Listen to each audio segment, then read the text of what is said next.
My name's Laser from Lights Out Studio, and today I'm going to show you how to make this piece of junk into something that's not a piece of junk. Alright, so this right here, this little tiny practice amp, pretty much everyone has one of these or has had one of these through some point in their life. And, you know, they don't sound all too great, and throughout the years of playing guitar and producing music, I found the perfect way to make these useful again. I'm going to be using this Marshall MG10CD as my example, but this applies to a lot of amps of this nature. For most people that would just replace the speaker out of their practice amp, and you know, that's all good if you had a 10-inch speaker or a 12-inch speaker, which is mostly the standard for guitar. But a 6.5-inch speaker, you're not going to find anything out there, at least anything that's useful for this. So what's the solution to getting a good guitar tone out of this amp? Well, the one that I have for you is to install a separate external speaker jack onto the amplifier.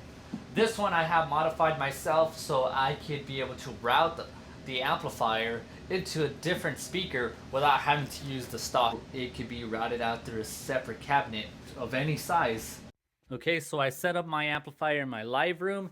Here I had the practice amp mic'd up with the SM57. It looks a little bit comical just because of its size, but this is what we're gonna have to deal with. Okay, so I got it hooked up in the other room right now, and now I'm gonna play some guitar. So I'm gonna be using my Fender Telecaster.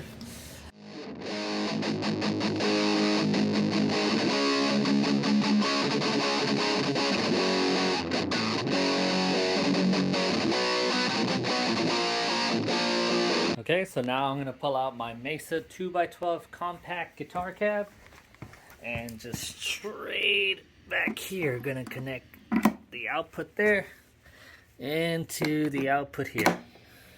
Okay, we switched cabinets. Now let's hear how that sounds.